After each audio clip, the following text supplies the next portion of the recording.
Ladies and gentlemen, put your hands together.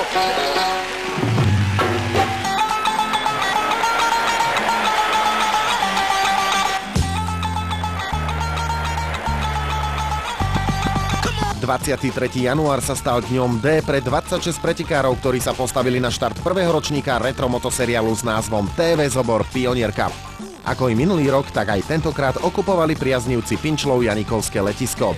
Úvodné kolo oficiálne odmával Marek Šebeňa z mediálnej agentúry televízie Zobor 2M Media. To bolo znamenie, že sa skončili tréningy a nastal čas na tvrdý boj.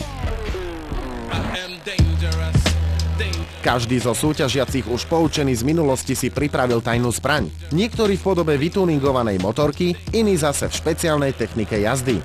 Osobitne by som vyzdvihol končatinové turbo, ktoré pri akcelerovaní zo zákruty robí divy. Zvyšok vsadil na taktiku, nad ktorou sa prítomným divákom niekedy pozastavoval rozum.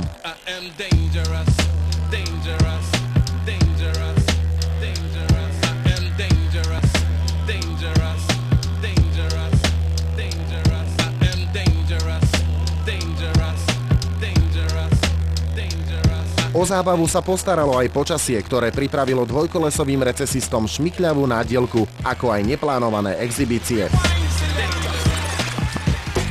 Prejdime však už k samotnému priebehu pretekov. Hneď po štarte prvého kola sa najlepšie zorientoval Milan Berec s číslom 9, ktorého agresívnu jazdu dokonale kopíroval Jaroslav Jureňa s 22, až kým sa nedostal pred neho. Potom sa pozornosť upriamila na Ľuboša Vala s číslom 4. Aj ten nekompromisne znervózňoval Milana Bereca, až kým neurobil chybu. Pred koncom sa ešte zavesil na Jureňu, no ten jeho pokusy ignoroval.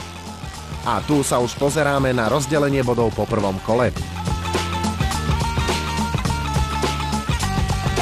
Po krátkej prestávke, ktorú jazdci strávili v depe, sa štartovné pole mierne zredukovalo. Vo vzduchu visela odveta Milana Bereca, ktorý si hneď vytvoril náskok.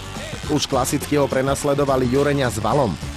Tieto mikrosúboje sledoval s odstupom René Očená s číslom 71, ktorý sa aspoň na chvíľu dostal na 3. miesto.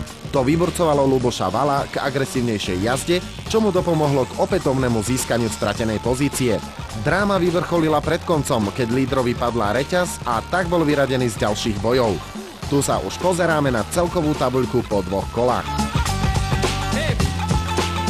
Ak by ste sa i vy chceli zapojiť do tohto retro seriálu, nič nie je stratené. Z 0. ročníka totiž vieme, aké vrtké šťastie môže byť. Ďalšie dvojkolo TV Zobor Pionier Cupu sa uskutoční opäť v nedeľu 6. februára na Janikovskom letisku. Dovtedy práci česť.